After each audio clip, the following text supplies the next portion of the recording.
Hello, Garland Nixon here. It's Wednesday morning, and we are hanging out with Joti Brar, and we've got some very interesting things to talk about. As always, let's talk.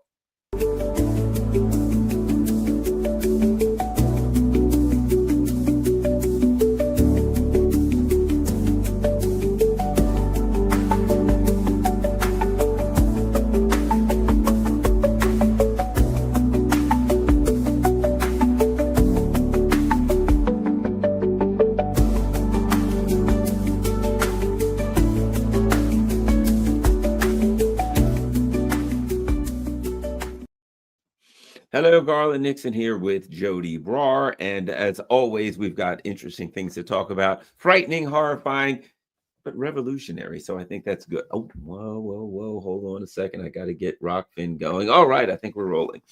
All right. Joti, something that's interesting, I find. And I'll throw this at you. So I'm looking at various economic models going on here throughout Europe, Germany, and France.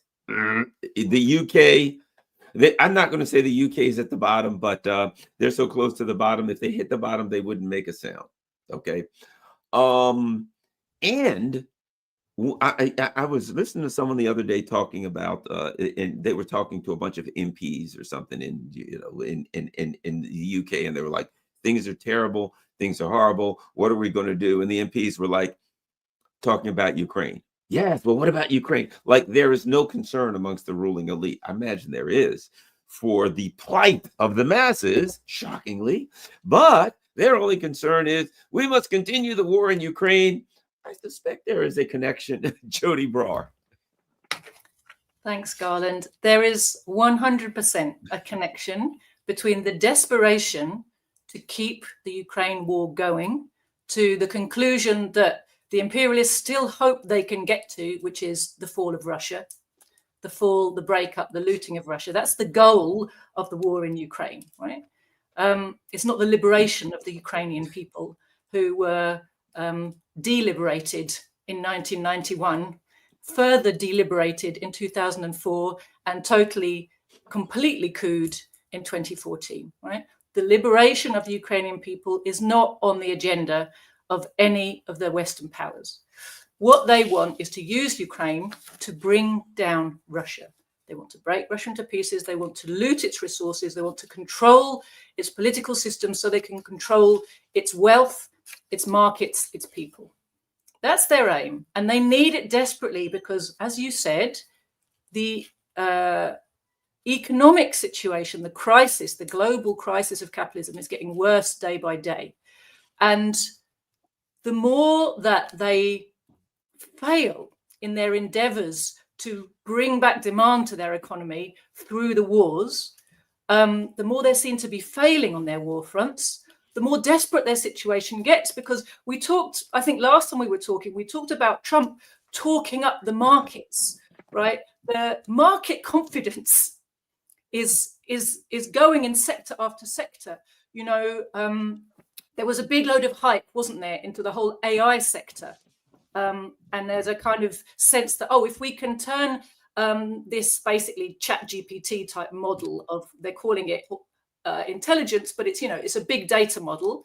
It does some things well. It's kind of cool, but there's a massive hype around it. And the massive hype is because if they can monopolize this technology and then make people believe that you need it for everything, maybe that's a way out of the crisis. Maybe that's a way to garner huge, to basically extract rent from the whole world, because they've got the technology, they've monopolized it, and now everybody has to buy it off us, because without it, you're going to go bust, and you're no longer viable. Everybody must have, and must pay the top dollar subscription rate because we own it. And there was this sense when Trump came in, they were talking this up massively.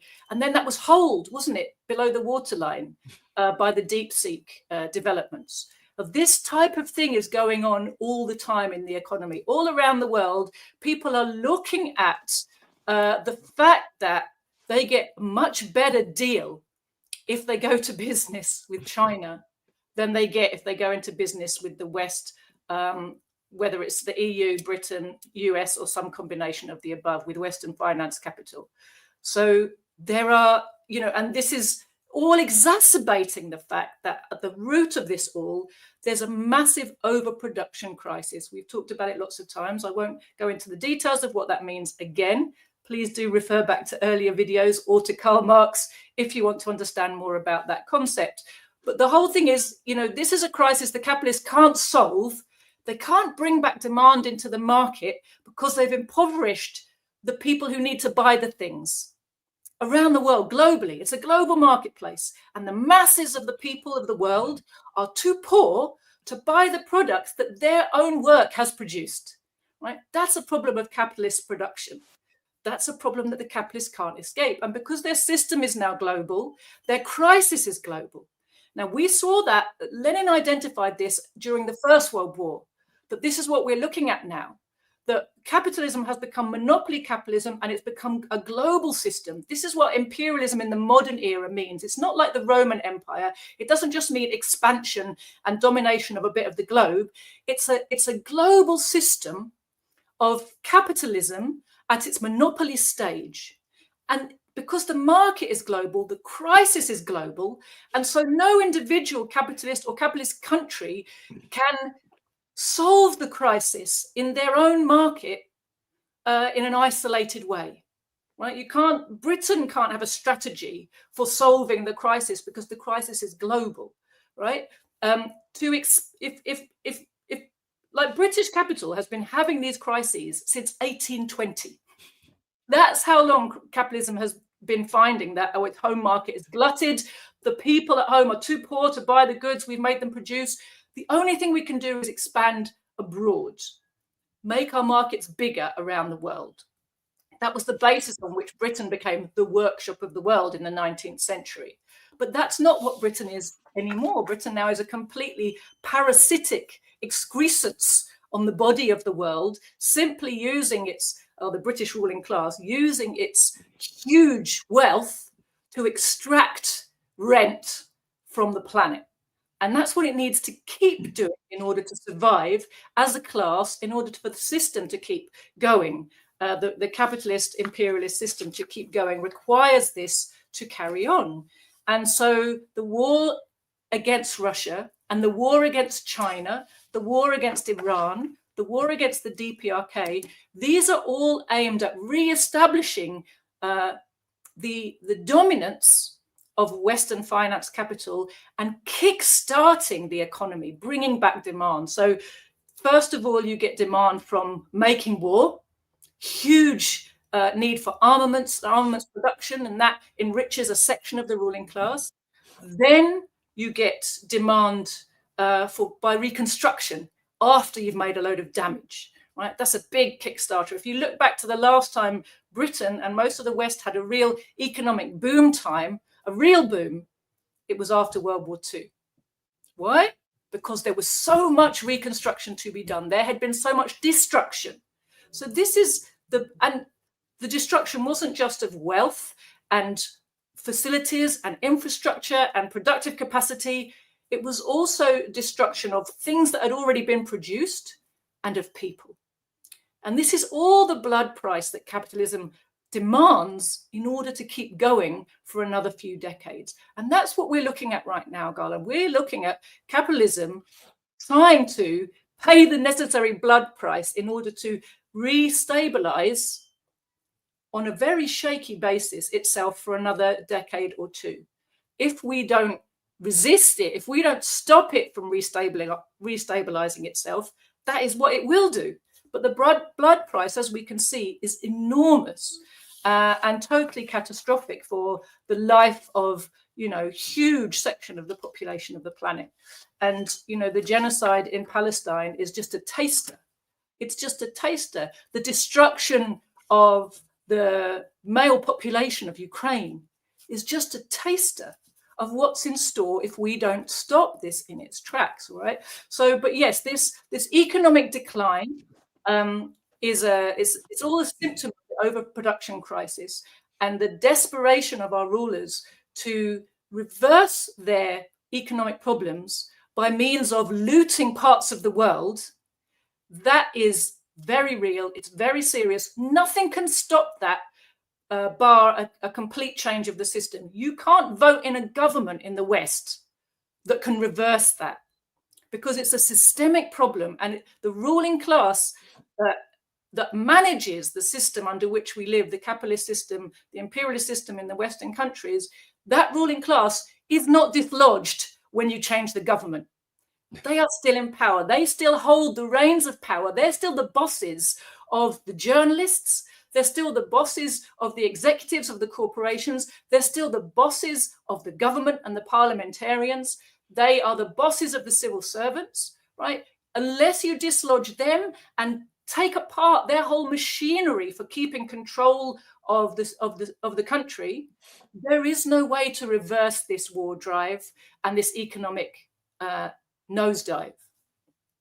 You know, one of the things that I find interesting, and there's a different dynamic than, say, pre-World War I or II, and that is the growth of the anti-imperialist front, shall we say, the power of China and Russia. This time around, China and Russia are far more powerful in a number of ways and far more united because they have delivered for the masses. That's the reason. It's not because they've done it. They delivered for the masses, and the imperialists are living it. You know, in Europe, they're in this war like, we have to take Russia. We have to, and everyone who's looking at them saying, they're far more powerful than you economically. You're broke, and they're growing. Militarily, you got nothing. They're stronger. And I have to add this. I got to get your comment on this. The legacy of the Soviet Union. Something interesting happened. There was a meeting in Alaska, and Sergei Lavrov showed up, and he had a CCCP shirt on, not USSR. It was written in Russian. So clearly it was speaking. I interviewed someone from Russia recently who grew up in the Soviet Union and is very proud of it. And he was basically saying there was a lot of smiles. There were a lot of people, you know, there. It was clearly a message to the people, but he proudly displayed. And here's what's interesting, very interesting. When asked about that, apparently President Putin laughed and said, maybe he's an imperialist. They're using the word imperialism now. They're reaching back to the legacy of the Soviet Union. They're kind of, you know, throwing this joke around, but it seems to me that it's aimed back, it's aimed to the anti-imperialist front, and it's aimed to Africa and South America and the people that have suffered. At any rate, your thoughts. To me, symbolism is very, very powerful. When I saw that, I thought, I gotta ask Joti what she thinks. I knew you were smiling. It was the ultimate troll, wasn't it?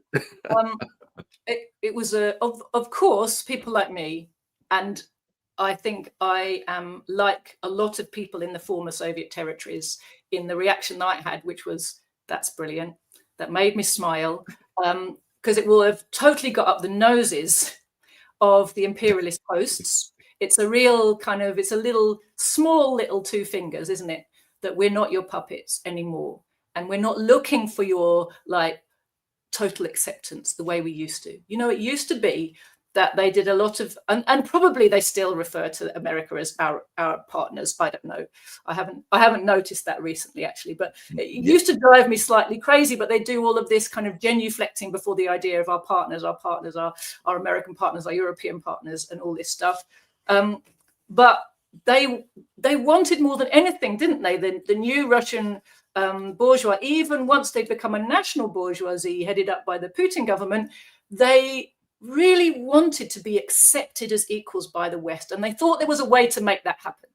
And they thought, if we play by our rules, if we dress your way, if we follow diplomatic protocols, if we, you know, keep to our side of every bargain, if, follow the rules-based international order, and we'll all be friends together. And then over time, they came to the correct conclusion that the imperialists are agreement incapable. You can't trust them.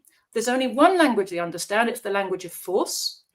And they're not interested in being partners. They want us to be their colony. And once they realize that, and they're like, well, we're not going to be your colony, actually, then this was really the moment at which I think the SMO was launched in Ukraine. This moment of realization that they're not going to stop. They're not going to take polite warnings. They're not listening to our words. They don't believe we mean them because they're so used to saying things that mean nothing to them, right? They'll contradict themselves every 2 seconds, the Western leaders, won't they? And they will tear up every agreement they ever sign. They don't take our words seriously either. They just see it as a, just something to say. They're not listening. The Empire of Lies speech. Do you remember that? Recall that? Everyone should read the Empire of Lies speech by Vladimir Putin. That's right. So the Russians don't say things. And there you see how the Russian political landscape, even the parts of it that are totally anti-communist, owe their way of thinking in a large part to their Soviet history. There's not very many of them that really reach back to the Tsarist empire period and, really continue those traditions. There's some people who sort of try, but in reality, a lot of the way they think about the world and about politics is very much based on the kind of Soviet model of thinking, which is, do as you would be done by, and be honest in your international dealings and, assume the best and be the best.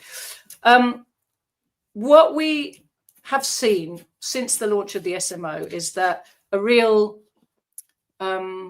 recognition by Russia that, as we said, the imperialists are agreement incapable, and that the only way you're going to stop them is to force them to stop. And that's what the special military operation in Ukraine has been all about, slowly but steadily undermining the ability of the imperialists of NATO to use Ukraine as a battering ram to bring down Russia. That's what they've been doing, and they've been doing it successfully. And it's had a huge backfiring effect, hasn't it? Now, what's interesting to me is Sergei Lavrov, Foreign Minister Lavrov, wearing that CCP, i.e. USSR shirt, wasn't just a little kind of 2 fingers up at his hosts. It was, as you say, a signal to people at home. And it's a reminder, and it's another way in which the whole war against Russia has massively backfired on the West, because having failed to topple Russia quickly, which was definitely plan A, right? I don't agree with the analysis that says, oh, they never thought they could bring Russia down. They did think they could bring Russia down. They absolutely did. They absolutely did. Plan A was massive overwhelm, just like they did recently with Iran. They thought they'd laid enough internal bonfires that they could ignite them all at once, do a massive PR job externally, create a military crisis, and in the combination of a political crisis, a social crisis, economic crisis, and a military crisis, the regime would fall, right? That was their aim. That was their plan A. It didn't work. So then they've gone to plan B, which is lean back into can we wear Russia down? Can we just keep the war going for long enough that a social crisis and an economic crisis will develop anyway, even though plan A didn't work out? They're very much leaning into that now. It's absolutely, as lots of people have pointed out, been war gamed many years in advance, how to overextend Russia, how to bring about a social collapse. But the thing is, all of these plans and games are out there in the public domain.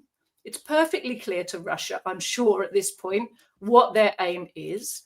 The Russians are not stupid, and they have seen that in order to win the war in Ukraine, which is what they have to do, they have to win, they have to create conditions on the ground that make it impossible for the West to keep trying to use Ukraine as a battering ram against Russia. In order to do that, they have to mobilize their population. And in order to bring the population along with them, they have to lean into their Soviet legacy and heritage. The planning of the economy of important sectors. It's not a whole planned economy, sadly, but important sectors, including energy and military production are in the hands of the state now, and run very much on the Soviet model, which is you have capacity for surges when you need them. You have spare capacity, which capitalist economics says is inefficient. You're keeping empty space that you don't need. Why would you do that? That's not efficient. But if you're planning for contingencies, it makes total sense. That's how the socialist system works. That's how Soviet factories were set up. And those Soviet factories are what capitalist Russia has inherited. It hasn't inherited a capitalist model and way of thinking and way of constructing things. It is operating its capitalism on a totally new and strange basis, which is on the basis of a former socialist economy. That's not your classic capitalist setup, right? It's a kind of a weird hybrid. That's not to say the people running it wish they were running the Soviet Union. They don't, but there is a lot of the population, of course, wish it was the Soviet Union again. And it was during Soviet times that the people could be mobilized. They felt pride in their country. Their needs were being taken care of, right? They had homes and jobs and a sense of pride and a sense of a positive future, but also other aspects of, so in order to survive and withstand the economic onslaughts of the West, the Russians had to lean into the Soviet legacy of planning. In other sectors too, they had to revive their agricultural sector, which they had let go to pieces after 1991. And in the Yeltsin era, they made massive steps backwards in all spheres of agriculture. Well, they've had to regain those positions because, as we know, a country that can't feed itself is totally open to blackmail by the imperialist powers. It can be starved. It can be throttled, right? It can be blackmailed all the time. It can be sabotaged. So the Russians understood that. They have a history from the Soviet period. The Soviet Union, the socialist Soviet Union, abolished famine across the entire territory of what had once been the Russian Empire, where famines had been a common occurrence, right, for the poor peasantry. They were abolished by socialism, just like famine was abolished by socialist China. The last famine took place in the early socialist times, and it's always held up like that was a crime of socialism, but of course it wasn't. It was the last famine. Famines had been normal. The last one happened in the Soviet period, but then they were abolished. It was the last time it could happen. So the Russia has this Soviet history of having been completely self-sufficient in all spheres of agriculture, and they've headed back in that direction in order to feed their people and stop the West being able to blackmail them with food supplies and choking off food supplies. And of course, that is certainly a quick way to create regime change conditions, isn't it? If you're starving a population, you only have to ask the Venezuelans about that and how hard it is to keep your country going when they are being starved into submission. Ask the Yemenis how hard it is to keep an anti-imperialist revolution going when your people are being starved into submission by the imperialists. So it's a number one rule. If you really want sovereignty, is you must be growing your own food. And because of their Soviet legacy, the Russian government was able to take steps back in that direction. And they started doing that in 2014, which was when the sanctions war started to ratchet up against Russia because Ukraine lost Crimea.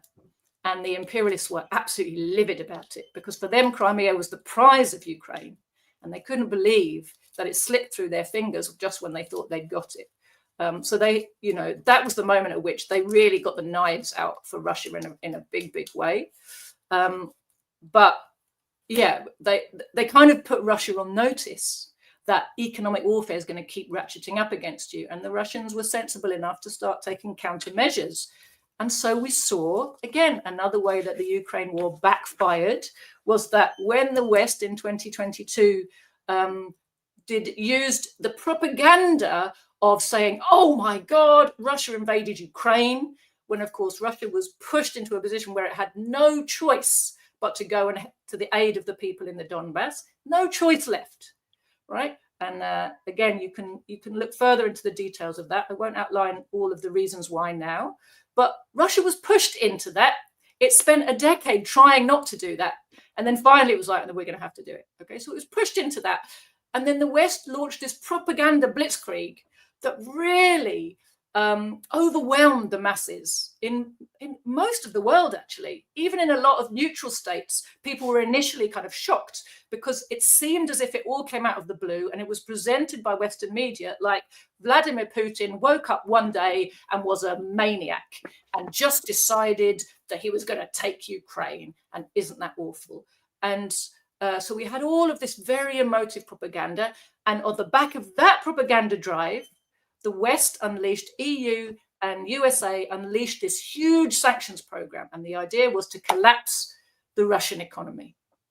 They had told themselves that the Russian economy could be collapsed. And they had ignored all the ways in which Russia was firming its economy up. They had ignored all the real strengths of the Russian economy, which they don't respect whatsoever, because to them, the only power is finance, capital power, not the power to really produce things, but the power to pay people all over the world to do your bidding. They didn't appreciate the strength of Russia's economy, its ability to survive that sanctions blitzkrieg. And because of that, the whole thing backfired on them, and their sanctions, the price for the sanctions has been paid in their own economies.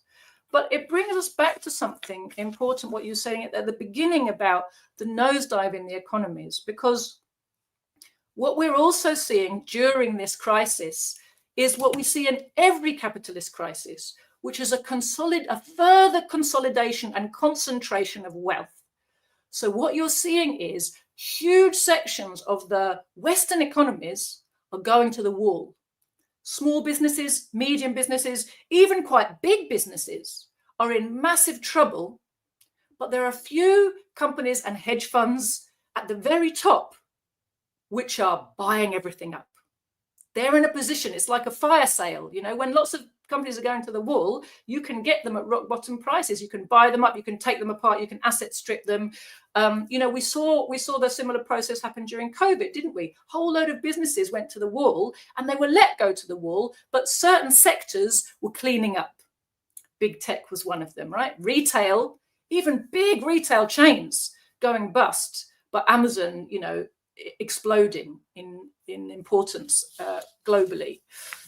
So this is a common feature. Every time there's a crisis in the capitalist economy, many smaller companies will go bust. And at this point in the development of capitalism, what counts as small might be really big. But some companies at the top will become even bigger and more consolidated. And this is a constant process, which is why we now today see that these huge hedge funds that are literally buying the planet, Garland. Everything you see, the hedge funds are buying it up. You know, now we find out that they own the planes in the RAF, for example, and I'll find out that they are buying up what's supposed to be social housing in the new build housing estate down the road from me, and everything, you know, they're buying up what are supposedly independent healthcare providers that get contracts from the NHS, but behind them stands a hedge fund, you know, and or even the hugest companies like Amazon, you know, like JP Morgan, where you look at who are their biggest shareholders, and it's all hedge funds, right? So they literally own the planet at this point. Well, whatever is within reach of them. Of course, they don't own the DPRK. They don't own all of Russia, which is driving them crazy. They don't own all of China, which is driving them crazy. You know, so there are parts of the world they can't profit off the back of.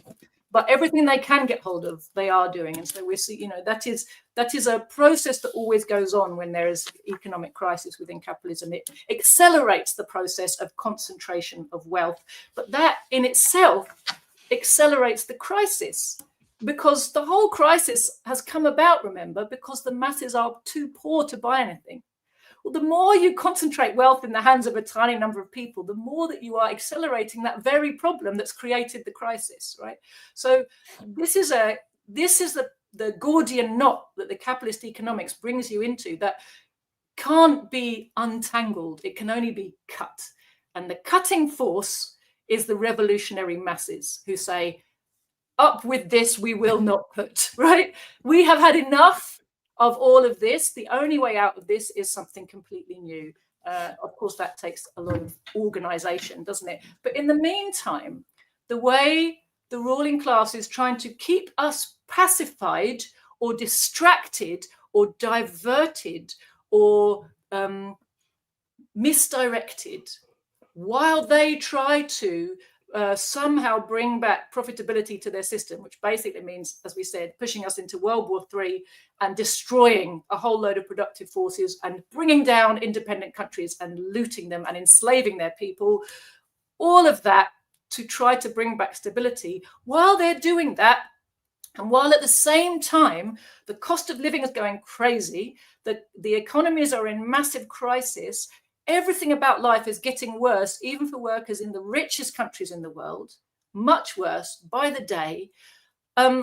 What they are doing for us is distracting us with anti-immigrant pogroms.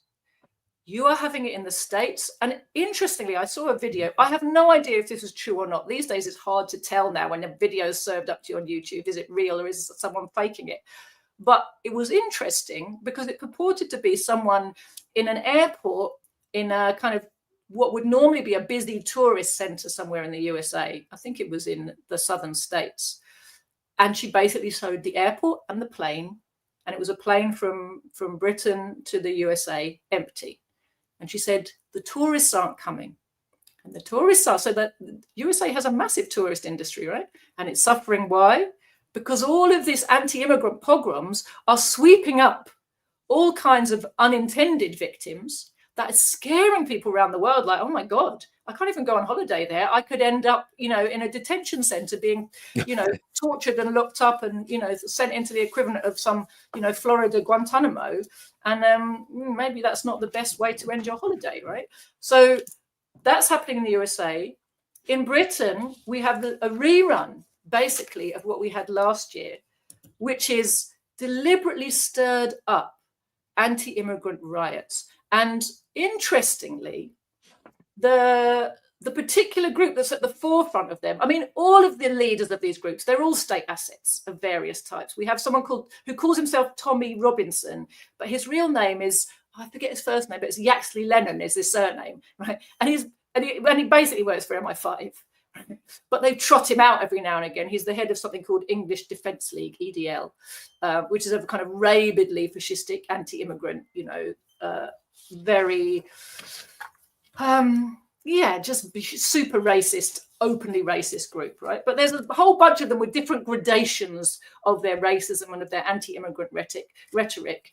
And this time, the leading force in a bunch of these, there was a kind of coordinated set of demonstrations around the country, led by a party that really had kind of gone out of the public eye after Brexit, called UKIP. Now, the irony about UKIP is it stands for UK Independence Party. But recently, after their former leader was Nigel Farage, who now heads up, he set up the Brexit Party, and then it's turned into Reform. And now he's being billed as possibly Britain's next prime minister, right? And in line with the possibility that he might become Britain's prime minister, he's changing all of the policies he had that might have been offensive to the ruling class. Like, for example, 10 years ago, he was against the Ukraine war. Right? Not anymore. So, and even he was marketing himself as Mr. Anti-Woke, right? And apparently now his party's done some kind of a bit of a U-turn on the transgender question. So yeah, that's a bit random, right? But you see how, if he's being possibly groomed to be a prime minister, then he has to know how to, put the message the right way. So we see how the machine works. But he was always a city banker, right? I mean, he was never a man of the people. It's like Donald Trump being a man of the people. It's laughable. But nevertheless, he's been presented as that. The narrative has been, look at him with his flat hat and his pint, he's one of us, and he doesn't like the immigrants either. He's really just like you, isn't he? So, but Reform have not been the party stirring up the pogroms, and nor have EDL this time. This time it's been UKIP. And the interesting thing about UKIP, since they lost Nigel Farage, is that their current leadership is basically under the control of, now I forget the name of the outfit. Sorry, it's gone out of my head, but they've become a spin-off of an American outfit. So although they're, it's another anti-immigrant thing, but the funny thing is they're called UK Independence Party, but they've now become basically the UK arm of an American organization. So that's their idea of UK independence. But obviously the dog whistle in the name is independence. It used to be independence from the EU. Now it's independence from all these awful immigrants, right? And they've been having demonstrations where they walk around with banners saying mass deportations now. And they get a massive police escort to do it. And the police escort is usually twice as big as the demonstration, right? And then what you have is a counter demonstration, which is twice as big again. But what's interesting to me about this situation, and what's really noticeable is on both sides, the people are being led by state agents, right? So you have the demonstration, UKIP, EDL, Reform, the whole anti-immigrant mob is led by state agents. It's totally against the interests of the working class. It's there to divert your anger and point it back at other workers instead of allowing you to vent it against the system that is making your life so hellish, right? So that's one side. Then who have you got on the other side? A bunch of people whose primary foot soldier organizers are Trotskyites, state assets, whose job is to confuse people about where racism really comes from. Racism is a problem of bad people, bad parties, bad policies. What racism is never connected with is the system of imperialism, which of course you can't get rid of racism without getting rid of imperialism. But instead these, again, well-meaning people, and this is what drives me crazy, Garland, is on both sides, you've got people with justified anger, justified resentment against the system, who really want to make life better for ordinary people, being told to blame one another for the problem. So on one side, you've got a bunch of workers being told to blame the immigrants, and usually the poorest and most vulnerable immigrants, for their problems. On the other side, you have workers who genuinely, hate to see racism and division in society, being taught that the way to oppose that is to fight the fash, as they're told, and that means go and try and have a punch up with what you're told is the fascists and the enemy, which is a bunch of workers over there who are being misdirected themselves, right? So there's no attempt to help those workers see how they're being misled. Neither is there any attempt from the leaders of the so-called anti-racist or anti-fascists to help those people who want to stop racism understand where racism really comes from. The message is always it's bad people. Their biggest enemy is Donald Trump, right? Oh, because but what's the message when the biggest enemy is Donald Trump? It's like bring back Joe Biden. It's that level of analysis. It doesn't. Kamala Harris, she's a diverse woman. We got it made if she comes in. The bombs that she dropped on Gaza will come down and hug the people. It won't tear them to shreds like the other ones. Exactly so. So you have this complete misdirection of the justified anger of two sets of workers being put against one another in a culture wars paradigm. And all of it serves ruling class interests, which is to distract us and divide us, misdirect us, stop us coming together to fight against the system, Garland. And that is what they're working very, very hard at everywhere across the West at the moment. Well, let me add this. In America, okay, when people talk about slavery, right, I always say this. They didn't go get those people because they were black. They wanted free labor.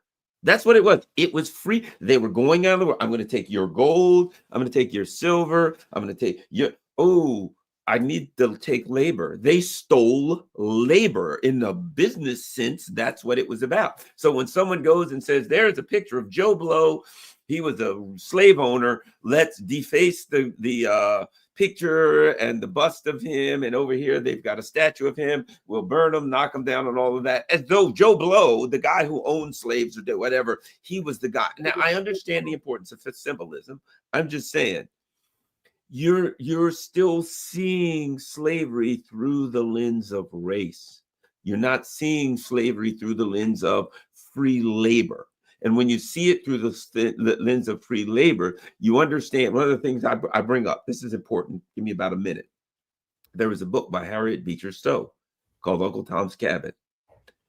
after it was written, the slave owners got mad and they launched really what would be the first real honest attack on capitalism. They then started authorizing and paying for books to be written to oppose Uncle Tom's Cabin. It made slavery look bad. It made the the Southern planter class look bad. It was called The Northern Planter's Bride.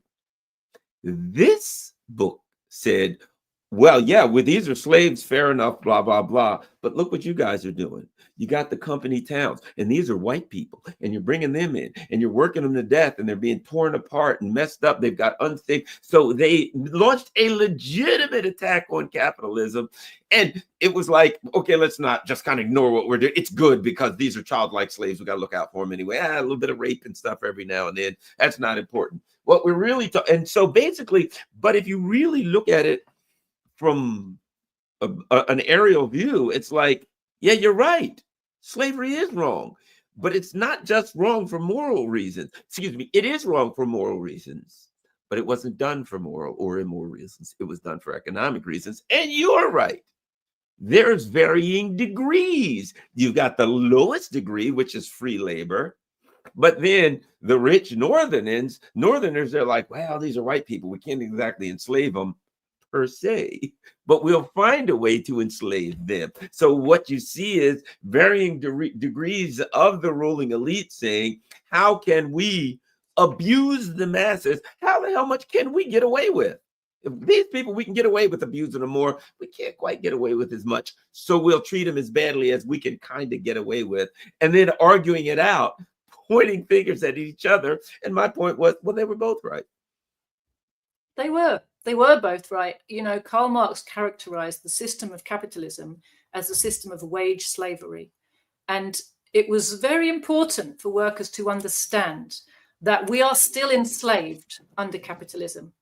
There's no such thing as freedom in an abstract sense. It doesn't make any sense. Freedom from what? We are free from the shackles of serfdom. We are free from the physical chains of slavery.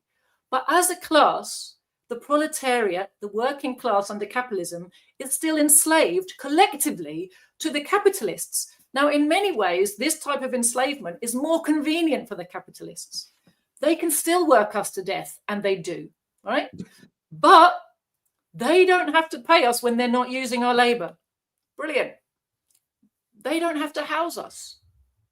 They don't have to make sure we get medical care. There's a whole load of things they don't have to do. They don't have to pay for our clothes. They can say, oh, well, if you can't afford clothes, you're not managing your wages properly, are you?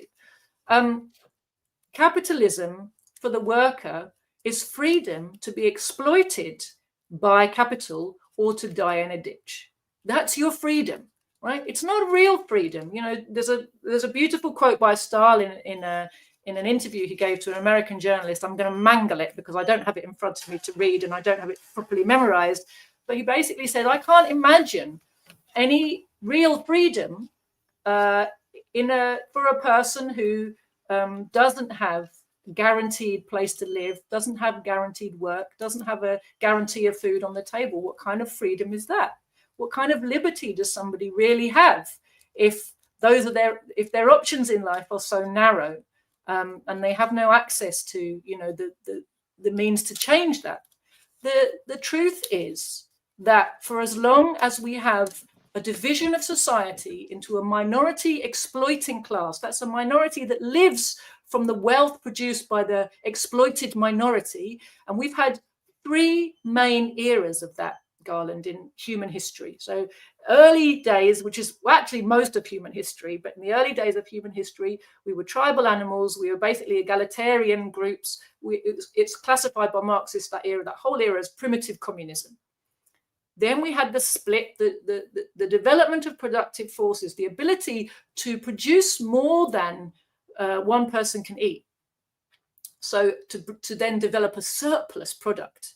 This development in productive techniques, the development of agriculture, the development of animal husbandry brought about a split in society into owners, appropriators, and exploiters and exploited. And the first version of that was slave owners and slaves. That's the ancient slave societies.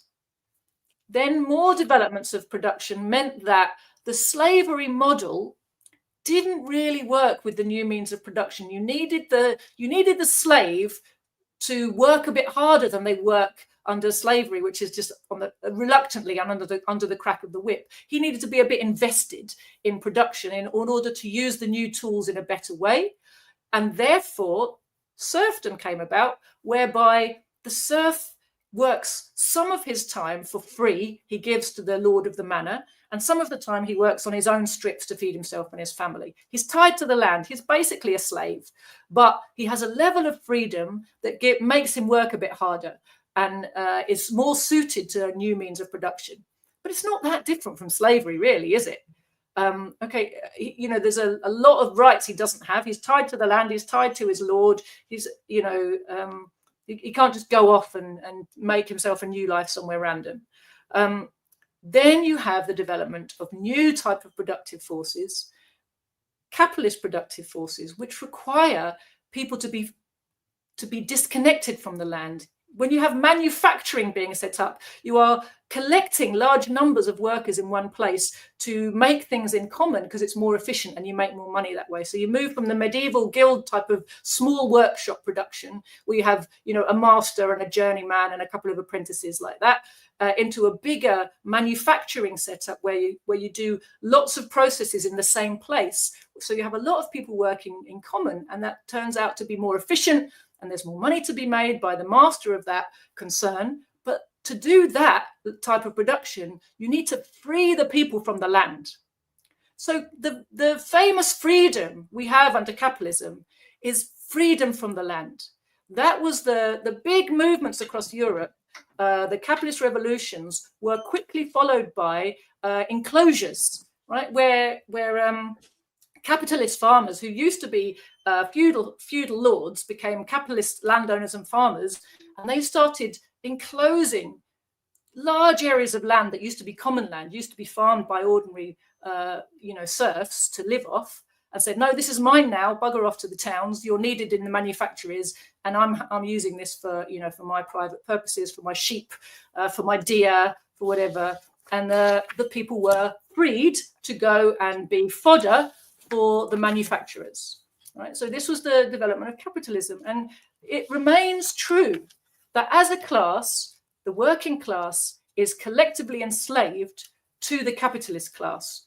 If they don't employ us, we starve. On the flip side, we must never forget, because we're always taught that means that they're the wealth creators. But the truth is we create the wealth, but we don't have the means to create wealth in our hands, because now the means to create wealth are enormous factories. They're enormous farms. They're trawlers, which are as big as a city at sea, right? So you have to be a billionaire owner of capital in order to produce things in the modern world. And therefore, an ordinary person can only be productive if he's employed by an owner of capital who owns a factory or owns a means of production of some kind and will employ you and make money out of you.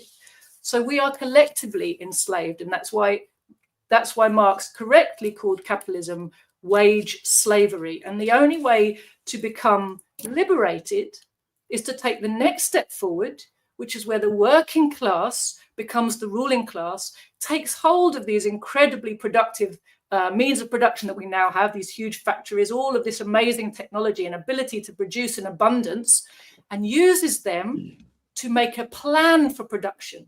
So we're no longer producing to make a profit that a few people then appropriate and become vastly wealthy. We're working for ourselves. We're working for society. We're working to produce what we've worked out we need.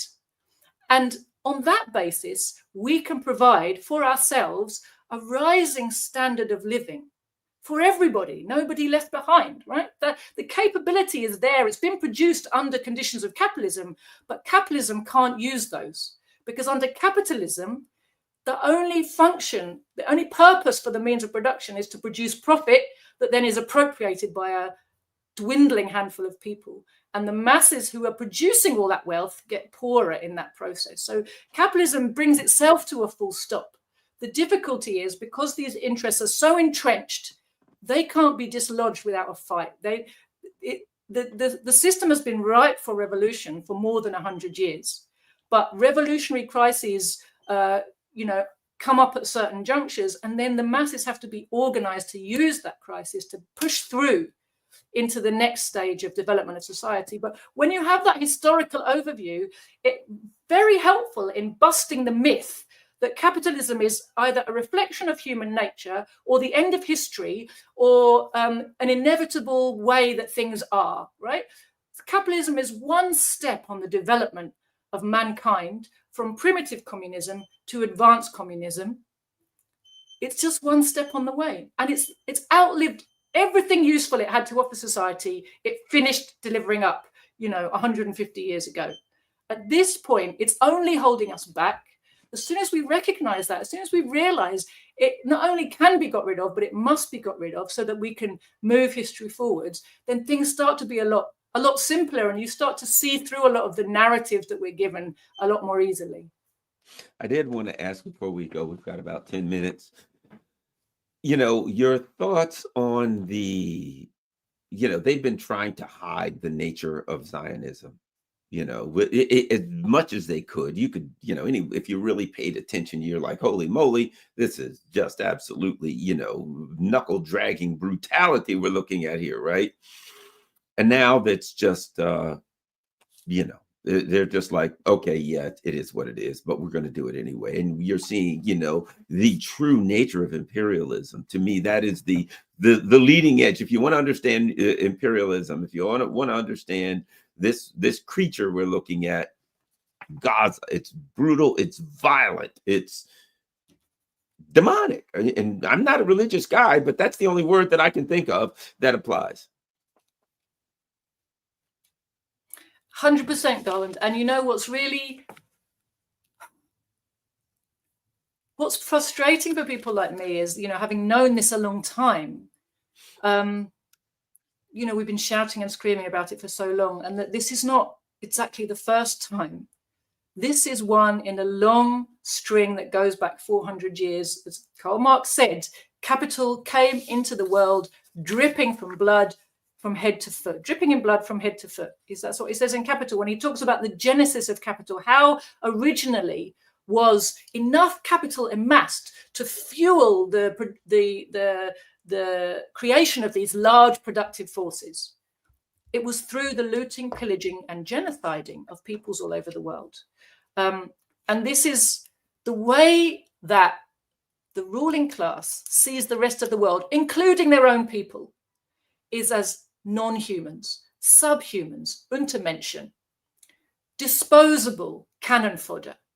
They don't consider us to be real, intelligent human beings. They don't consider us to have agency. They consider us to be only, what did they used to say about the slaves? Only 3/5 of human being. But that's their attitude actually to their own working class. They will try to create supremacist ideologies for any section of the planet to keep people divided and fighting each other. But above it all, they're laughing because they think all of us are, basically inhuman or subhuman or underlings of some kind, totally disposable and manipulable. That's the whole way of thinking of the elite ruling classes. Zionism is a tool of imperialism. I had a little back and forth with someone. I try not to get involved in back and forths on Twitter, but I got sucked in because I was making a comment about anti-Zionism. And the guy said to me, because it's become a fashion now. Everybody's claiming themselves to be anti-Zionist because they realize that anti-Zionism is a sentiment that's gripping the population. But rather than explain to people that to be anti-Zionist, you have to be anti-imperialist, they just jump around going, I'm an anti-Zionist too. And they hope that they're going to jump the bandwagon and get some votes out of it or get some following out of it. And I pointed out that, for example, nobody who cheered the fall of Syria a year and a half ago is an anti-Zionist. Are they? Nobody. Or was that half a year ago? God, I'm losing my mind. Anyway, nobody who cheered the fall of Bashar al-Assad's government can say they're an anti-Zionist. Syria was the last holdout in the Middle East that had been consistently anti-Zionist for the entirety of its history, which was more than 75 years, right? Syria was the best friend to the Palestinians in the Middle East. Yes, there might have been the odd little blip in relations between Syria and this group or that group of Palestinians, or the odd problem. But look at over the whole period, Syria never came to terms with the Zionist state. Syria never came to terms with imperialism in the Middle East. Syria battled to retain economic sovereignty. I remember being there in 2011, and I couldn't. And also media sovereignty. You couldn't easily get on Facebook and YouTube. You couldn't spend your Visa card. You know, all these are signs that a country is trying to protect itself, right? We go, oh, that's a bit not very modern, is it? But the reality is, oh, it's a bit inconvenient. No, this is a very positive sign. It's a sign that there was a government that was really trying to hold out against imperialism in the Middle East. And so I was making this point anyway. Sorry, going off on one about Syria. It was not the point, was it? But I was making this point on Twitter, like a fool. I should know better than to waste my time there. And somebody came back and said, "You're talking about anti-imperialism." And I said, "Yes, I am. You can't be anti-Zionist and not be anti-imperialist." And this is the really important lesson that needs to be brought home to people, because Zionism is a creation of British imperialism. It's a tool of Anglo-American imperialism. Its purpose is to create a proxy army that can be used to keep the Arab national liberation movement down. And it's very successfully done that for more than 100 years, right? But it took a huge effort for the imperialists to successfully fulfill their mission, which was to Zionize Judaism and Judaize Zionism. Right? They had this huge project, and it was only after the Holocaust of Jews carried out by Nazi Germany that they were able opportunistically to jump on that, you know, the wave of sympathy for the European Jewish people that followed, you know, revelations of what had been going on, enabled them to push through the foundation of Israel and push through the narrative that said Jews aren't safe anywhere else. And Zionism was right all along, because masses of Jews, the absolute mass of Jews up until that point, had not been Zionists. They never bought into it. They had, on the contrary, because of how much they'd suffered in various ways under capitalism and under under even in feudal conditions in Europe, but you know, for a long time in Europe, the sufferings that they had made them more likely to be revolutionaries. Up until World War II, and even afterwards, Jews were disproportionately represented in the revolutionary movement. It's a terrible tragedy to see how many Jews, under the pressure and persuasion and bribery of US imperialist and British imperialist finance capital, turn themselves into stooges of Zionism and whitewashed this horrific ideology and normalized it in the life of Europe in such a way that people didn't realize what was being done to them.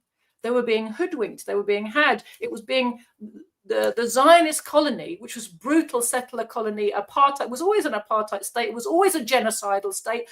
These things that we see, these horrific crimes and these horrific ways of thinking and talking that we now see coming out of Gaza Live, there's documented evidence of exactly the same things happening in 1948 during the Nakba. But we weren't getting it as a live stream. You had to go and look for that information, and it was hard to find, and it was spread out around the world in books and then later on the internet. And for most people, they never came across it. It was never presented to us in mainstream media in the West, was it? What we were presented was, oh, it's the only democracy in the Middle East. Oh, it's the only place that's got gay liberation. It's the only place that's got women's liberation. Look at the lovely, what do they call their bloody farms? My brain's gone. Those things that were held up to us as communes, but turned out to be military camps. Yes. I know what you're talking about. Kibbutzes. The kibbutz. Thank you, for God's sake. I don't know. Joe Biden was on him and his father was on a kibbutz on October 7th. He actually said that in one of the speeches. But my dad lived in a kibbutz, and we were there on October 7th. I'm sure it must be true then if Joe Biden said it. Yeah. But the point is, Zionism is an imperialist construct. It was an imperialist project. It serves imperialist aims, which is the suppression of the national liberation movement of the Arabs in order to control Arabia's resources and North Africa's resources, which is, of course, the oil and gas now. That was the whole function of Zionism. It's a tool, but it's a tool that resembles other tools they've created. If you look around the world, you see what was Nazism? What is Banderism? You know, everywhere around the world, what is ISIS? Everywhere around the world you look, you see, what about communalism in India? You know, where you have Sikh supremacism, you have Hindu supremacism, and then you have, you know, ISIS-type supremacism. Everywhere you look, you see religions and cultures and traditions being weaponized. You see the imperialists studying how a religion in a particular place works and looking for something they can pull out of it that they can make use of. And they'll take 2 or 3 things from the Quran or the way the Quran is interpreted in a certain place, and they'll go, I can use that. And they'll blow it up, and they'll farm it back to people. They'll set up special mosques that are run by people who've been trained by them. You know, when we look back at what was going on with Syria, there's something that I hadn't really understood what was going on until quite a few years later, which was during the period before the launch of the Syria war and the Iraq war, and before the rise of this apparently out of nowhere force called ISIS in Iraq and then Syria, which kind of blindsided a lot of us when it first appeared, and it was taking all this territory on the map, and we're like, what's this then? What is it? Where did it come from? You know, it seemed to come out of nowhere. What realized was there'd been this whole program of setting up, using Saudi money under the patronage of the royal family. Prince Charles was heavily involved, setting up a whole string of mosques across Britain. And their job was to find disenchanted young people who'd been let down, who didn't feel like they had a good future, most of whom had a Muslim heritage but were basically secular and uneducated, and bring them into those mosques, make them into born-again Muslims, but of a type of Islam that's basically been created for them. And the whole job was to turn them into foot soldiers. They are the kids who ended up going from Birmingham to Syria, right? We saw there was a wave of them, wasn't there? The ISIS and all the other, you know, Islamic terrorist, supposedly jihadi armies that they were filled with cannon fodder that had been drawn from all over the world. It's the same thing they did with the Uyghur Muslims to try to use them against China. They took some aspect of their culture, some aspect of their religion, they weaponized it, they set up special mosques that said, this is your religion, this is the life you should be having, but those Chinese are stealing it from you. They weaponized the fact that people were uneducated and didn't have great prospects, disaffected, and they turned them into foot soldiers. And they do this all over the world. So it's exactly the same thing they've done with Zionism. They turned Jewish people into their foot soldiers by training them up in a version of their religion that has nothing to do with, or very little to do with, what Judaism was officially and used to always be known for, you know, peace and brotherhood, right? Nothing to do with that. They give them a warped version of their religion, and along with it, a hefty dose of racist supremacy. They put these Europeans in the middle of the Middle East. They said, this is your homeland, which it isn't. These people are in your way, and anyway, they're not really people. They don't count. And here's a quote from the Old Testament that proves that they don't count. God says they're the Amalek, and you've got to wipe them all out. And they've been telling them that for 80 years, Garland. We heard Netanyahu say Amalek, and we were shocked. My God, how can people talk that way in this day and age? But in Israel, that's been standard discourse the entire time. Most of us didn't know about it. That's all. And those of us who did weren't listened to, because it just you sound crazy, right? You sound like, you know, when this is not confirmed by any mainstream source and people don't have direct experience themselves, it sounds like a conspiracy theory. You can easily be marginalized as some kind of nutter when you make these points, even though it's actually documented by Israeli historians, a lot of this stuff. But again, you know, these books are quietly shelved. They don't get they're not constantly brought to the attention of ordinary British people.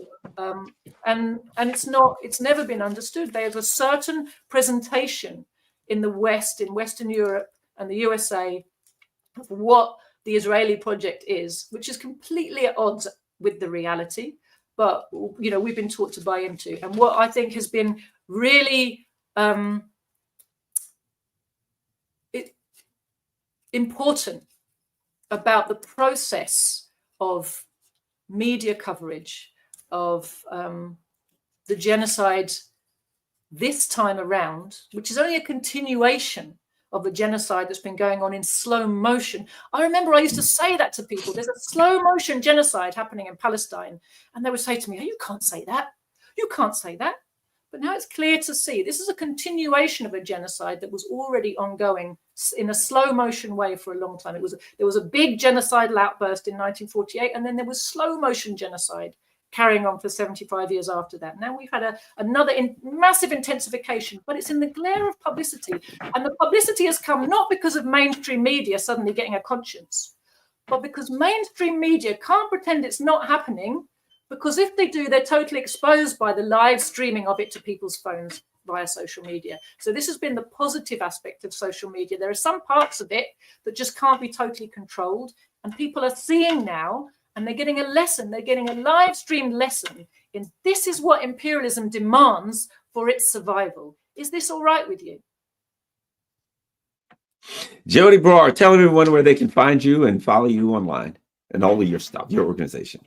So Joti Brar, that's my name. I have a Telegram channel. My party, it's the CPGBML, but the Communists is our Telegram channel. It's also our website, thecommunists.org. Do please go there and sign up. If you can, subscribe to our physical newspaper, because there's nothing like physical literature to really help you understand the life and what's going on in the world.